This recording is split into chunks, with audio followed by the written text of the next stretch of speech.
Selamat datang pemirsa, Pasuruan Info hadir di pekan libur Anda bersama dengan pembawa acara yang akan memberikan berita-berita top 5 minggu ini. Dari motor anak kiai di Gondang Wetan dicuri hingga mal pelayanan publik kota Pasuruan mulai uji coba. Inilah berita-berita yang akan kami sajikan.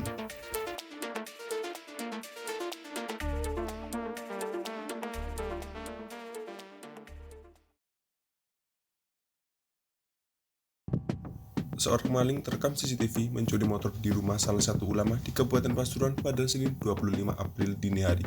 Berdasarkan informasi, aksi pencurian motor tersebut terjadi di rumah Kiai Nur bin Jasim di Dusun Podokaton, Desa Bayaman, Kecamatan Gondang Wetan, Kabupaten Pasuruan. Dalam rekaman CCTV, terlihat aksi pencurian terjadi sekitar pukul 1 pagi. Kala itu, seorang pria berhelm dan memakai jaket mengendap-endap memasuki parkiran rumah ulama. Setelah memastikan kondisi aman, pria tersebut lalu menjebol kunci motor dan membawa kabur motor Honda Vario 125. Kanit Reskrim Polsek Kebon Candi, Bribka Saharu membenarkan adanya aksi pencurian motor di wilayahnya. Maling motor itu beraksi di tengah malam, di mana saat itu korban dan keluarganya tengah tertidur lelap dan baru menyadari motornya hilang ketika pagi hari. Motor yang hilang milik anak Kiai Nur, Gus Maulana, berjenis Vario 125 hitam bernopol N3419 VAB. Bribka Saharu juga menjelaskan jika pihaknya telah menerima laporan aksi pencurian motor tersebut.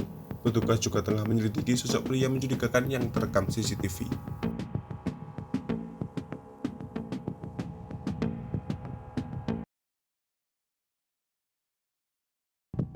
Diduga karena sopir mengantuk, sebuah truk kontainer yang melaju cepat di Jalan Sukorejo, Kecamatan Pandaan, Kabupaten Pasuruan, keluar jalur Selasa 26 April.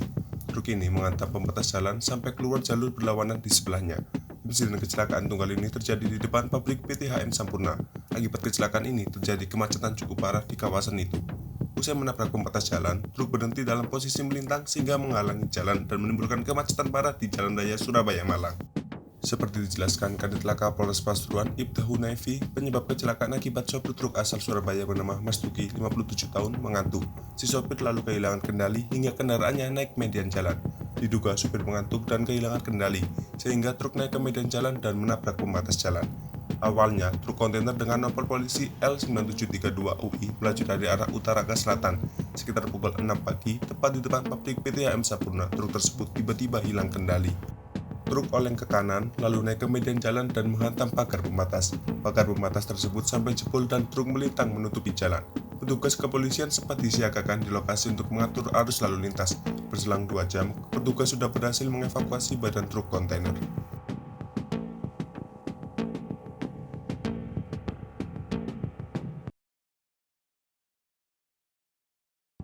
Aksi penebangan liar terhadap pohon sono keling kembali terjadi di wilayah Pasuruan Rabu 27 April siang yang diduga dilakukan secara terang-terangan oleh sejumlah orang. Tidak ada warga yang mencegah saat penebangan terjadi. Dari keterangan warga, pohon-pohon sono keling yang ditebang itu berada di wilayah Jalan Bangil Pandaan, Dusun Tudan, Desa Kemidi Sewu, Pandaan. Informasinya, penebangan ini tidak mengantongi izin yang memadai, dan polisi yang sedang berpatroli pun melakukan penggerbekan atas dugaan illegal logging itu. Kepala DLH Kabupaten Pasuruan, Heru Ferianto mengaku belum mengeluarkan izin untuk penebangan pohon di wilayah setempat. Tidak banyak informasi yang diberikan DLH atas penebangan pohon-pohon itu, dan tidak disebutkan dengan jelas siapa pelaku penebangan. Dan belum diungkapkan siapa pihak di balik perintah penebangan itu. Karena aksi penebangan itu, polisi pun akhirnya turun tangan untuk menyelidikinya. Kasat Reskrim Polres Pasuruan, AKP Adi Putranto menegaskan akan menindaklanjuti temuan tersebut. Pihaknya masih melakukan pendalaman. Pohon sono keling seringkali menjadi sasaran penebangan karena harganya yang cukup tinggi, padahal pohon itu termasuk pohon yang dilindungi.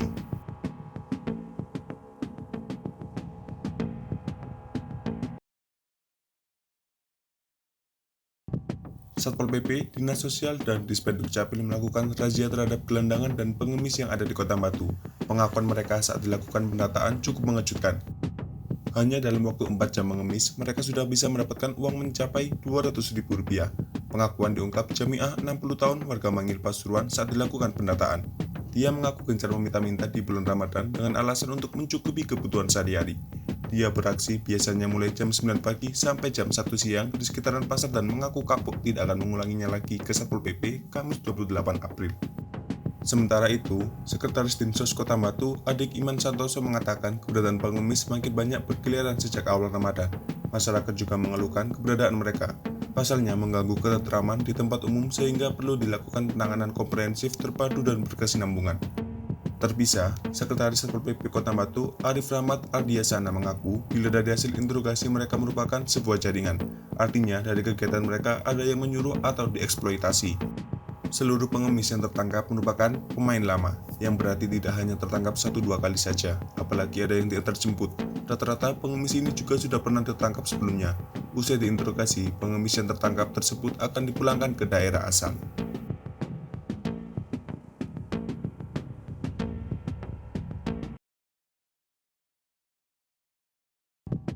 Mall Pelayanan Publik atau MPP yang terletak di kawasan Pasar Poncol, Kota Pasuruan mulai diuji coba. Beberapa perangkat daerah mulai melakukan layanan di mall ini. Uji coba dilakukan mulai Senin 25 April. Wali Kota Pasuruan, Saifullah Yusuf atau Gus Ipul mengungkapkan adanya MPP ini diharapkan dapat mempermudah pelayanan publik untuk masyarakat. Ia menyebut secara umum uji coba MPP ini sudah baik meski belum sempurna. Ada beberapa yang perlu diperbaiki. Pemkot, kata dia, akan terus mengupayakan agar ruangan lebih nyaman bagi masyarakat. Gus Ipul mengatakan prinsip pelayanan publik itu ada 4, mudah, murah, cepat, dan tepat. Uji coba akan dilakukan hingga beberapa bulan ke depan. Selama uji coba itu, Pemkot akan terus mengevaluasi berbagai catatan atau kekurangan dari MPP, sehingga ketika di launching nanti MPP sudah benar-benar layak dan nyaman. Terpisah, PLT Kepala Dinas Penanaman Modal Pelayanan Terpadu Satu Pintu Kota Pasuruan, Indra Gunawan menyebut saat ini ada sejumlah perangkat daerah yang membuka pelayanan di mall ini. Beberapa perangkat daerah itu antara lain Dinas Kependudukan dan Pencatatan Sipil, Dinas Tenaga Kerja, Dinas Lingkungan Hidup, Kebersihan dan Pertamanan, dan Dinas Kesehatan. Sejak hari pertama uji coba, sudah ada ratusan warga yang mengakses pelayanan di MPP. Indra menyebut per hari tak kurang 200 orang mendatangi MPP untuk mendapatkan pelayanan. Indra juga menjelaskan bahwa total jumlah layanan yang bisa diakses masyarakat ada 97 jenis layanan.